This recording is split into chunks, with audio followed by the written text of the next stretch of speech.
বন্ধুরা, চলো দেখে নাও আজকে আমি কি রান্না করছি। আমি 20 জনের রান্না করবো আজকে। আমাদের বাড়িতে যে 20 জনের মতো নিমন্ত্রণ আছে, তো জোগাড়দার জাতি তো কাল রাতিয়ে করে রেখেছি। সকালবেলা উঠে স্নান টান করে রান্না করতে বসে গেছি, মানে ঘরের বাসি কাজ সব সারা হয়ে গেছে। তো তাড়াহুড়ো করে রান্নাটা করবো এই কারণে, কারণ মানে পুরোহিত মশাই আসবে 2টোর সময়, তো অত চাপ নেই। কিন্তু বেশি মানে বাড়ির লোকেরা তো খাবে, যাদের যাদের নিমন্ত্রণ করেছে তারা তো চলে আসবে। পুজো তো দেরি করে পড়েছে এবারে, তো ততক্ষণ তো আর কেউ বসে থাকবে না। 2টো অবধি, 2টোর পর মানে বাউন আসবে, প্রায় 2:30 বেজে যাবে বাউন আসতে। তো আমি তো করবো খিচুড়ি আর ছ্যাঁচড়া আর চাটনি পাঁপড়, সেরকম কিছু রান্না করব না। তো এত সব ধোয়াধুয়ি হয়ে গেছে। আলুগুলো লাস্টে মানে সকালবেলা মানে কেটেছি, রাত্রিবেলা কাটিনি। রাত্রিবেলা কাটলে আলুগুলো কেমন কালো কালো হয়ে যায়। তো চাটনি বসিয়ে দিয়েছি। চাটনিটা আমি দেবো না, মানে চিনি দেবো না, বাতাসা দেবো। বাতাসা দিয়ে আমি চাটনি বানাই। আমি যে কোনো মিষ্টি জিনিস বাতাসা দিয়েই করি। আমাদের বাড়িতে যা কিছু হয় চিনি আমি দিই না, চিনি আমরা খাই না কেউ। তো এই রান্না করতে করতে 2টো রান্না করার চাপিয়ে দিয়েই মেয়ে পরবে শাড়ি। তো তাড়াহুড়ো করে শাড়ি পরাতে এলাম। শাড়ি পরানো হয়ে যাবার পর মেয়েটা তো আমাকে একদম তাড়া মাছে, মাম্মাম শাড়ি পরে দাও, শাড়ি পরে দাও। আরে এবার রান্নাটা করতে দে। রান্না মানে করতে করতে আবার কড়াটা মানে আস্তে করে, গ্যাসটাকে আস্তে করে, তো মামাকে আমি শাড়ি পরিয়ে দিচ্ছি। তো শাড়ি পরাতে পরাতে আর বাবান তো আমাকে পাগল করে মারছে। আর শাড়িটা প্রচণ্ড বড়, মানে আমাদের শাড়ি, কারণ ওর সাইজের শাড়ি আমি এরকম পাইনি। আর ওর এরকম শাড়ি আমার মানে ওর দরকার, মানে আমি একটা এরকম শাড়ি কিনেছি বলে ওরও এরকম একটা শাড়ি এরকম দরকার, ঠিক আছে। আমি না পাগল হয়ে যাচ্ছি এরকম করে। তারপরে এই যে শাড়ি পরা হয়ে যাওয়ার পর আমাকে ভিডিও করে দিচ্ছিলো আমার একটা, মানে আমার মেয়ের একটা বান্ধবী। তো আমি বললাম একটু ভিডিও করে দে আমাকে, আমার বাবাকে আমি শাড়ি পরাচ্ছি।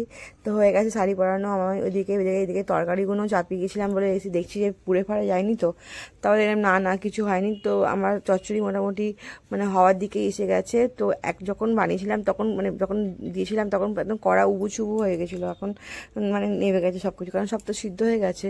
তো চচ্চড়িতে সেরকম কিছু দিইনি, 5 ফোড়ন দিয়েছি, শুকনো লঙ্কা আর তেজপাতা দিয়েই করেছি। আর একটু মানে ফোড়নে একটু, আমার চচ্চড়িটা প্রায় মানে হয়ে এসেছে। চচ্চড়িটা জলটা মরলেই আমার চচ্চড়িটা হয়ে যাবে।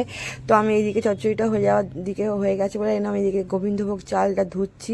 গোবিন্দভোগ চাল দিয়ে আমি খিচুড়ি বানাবো আর মুগের ডালও ধোবো। তো গোবিন্দভোগ চালটা ধুচ্ছি।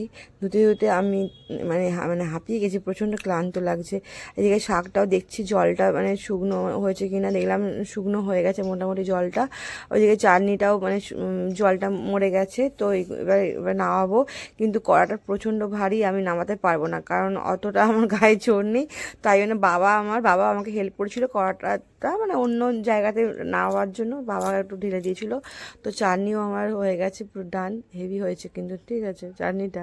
তো সব কিছু রান্না আমার মোটামুটি হয়ে গেছে। তারপরে লাস্টে খিচুড়িটা বসাবো, কারণ চচ্চড়িটা চাটনিটা আগে করে নিলাম, কারণ দেরি হবে। এই যে আমার বাবান গুপু ওনাকে সাজিয়ে গুজিয়ে নিজ মানে ও সেজেছে, ওকে সাজানো হয়ে গেছে, ও সেজেছে গবুকে সাজিয়ে টাজিয়ে। তো ওনারা মানে সরস্বতী মা হয়ে গেছে, আর ইনি হয়ে গেছে মানে কী আর বলবো, মানে আমি বলতে পারছি না, সাজুনি গুজুনি হয়ে গেছে। আমার বাবানকে কেমন লাগছে তোমরা বলো। গবুকেও সাজিয়েছি, কিন্তু ও যখনই যা সাজু না কেন গবুকেও সাজায়, ঠিক আছে। তো আমার তো একদম সব চচ্চড়ি আর চাটনি একদম সত্যি পুরোপুরি এবার হয়ে গেছে একদম। তো গ্যাস নিভিয়ে ঢাললাম। এবার মুগের ডালটাও ধুচ্ছি, চাল ধোয়া হয়ে গেছে। মুগের ডালটা ধোয়ার আগে আমি ভেজে নিয়েছিলাম। তারপর আদাটা কেটেছি, মানে আদাটা এরকম গ্রেট করেছি। তো মিক্সি আমার এখনও কেনা হয়নি। তো আদাটা গ্রেট করছি, করার পর এবার আদা গ্রেট করা হয়ে গেছে। আমি কড়াতে এবার আমি 2টো জায়গাতে খিচুড়ি বানাবো, কারণ 20 জনের খিচুড়ি তো একবারে একটা বড় ডেচকি লাস্টে মানে বড় ডেচকিতে লাস্টে ঢালবো। কিন্তু আমি বড় ডেচকিতে ঢালতে মানে পারার আগে আমি যদি পুড়ে ঠারে যাই, তাই জন্য 2টো জায়গাতে আগে হাফ করে একটুখানি সিদ্ধ করে নিয়েছি। তারপর হাফ করে যখন সিদ্ধ হয়ে গেছে, তখন এই বড় একটা ডেচকি আছে, ডেচকিটা খুব বড়।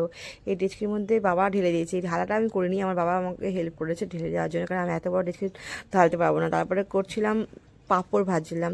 তো আমার পাঁপড় ভাজা হয়ে গেছে, আমার খিচুড়ি, পাঁপড় ভাজা, চাটনি আর চচ্চড়ি মানে ছ্যাঁচড়া সব কমপ্লিট হয়ে গেছে। তো আজকের মেনু এইটাই, সরস্বতী ঠাকুর পুজোতে মেনুটা এইটাই তোমাদেরকে দিলাম, তোমরা খেয়ে নিও।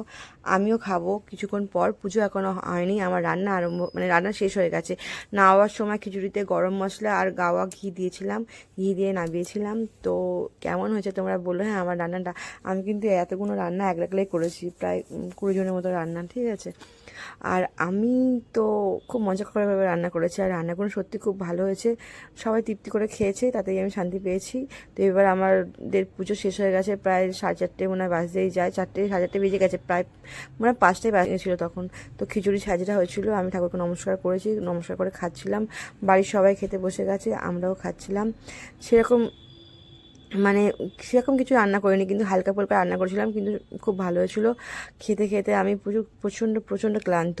পুজো মানে হয়ে গেছে, পুজো হওয়ার পর আমরা সবাই খেতে বসেছি, এক এক করে সবাই খেয়েছে, খেয়ে সবাই যে যা খেয়েছে, খাওয়ার পর সবাই উঠে পড়েছে, তারপরে আমি, আমার ননদ, আমার শাশুড়ি, আমার মেয়ে আর এই কজনই খাচ্ছিলাম, ঠিক আছে। আর বাড়ির লোকেরা আগে খেয়ে নিয়েছে।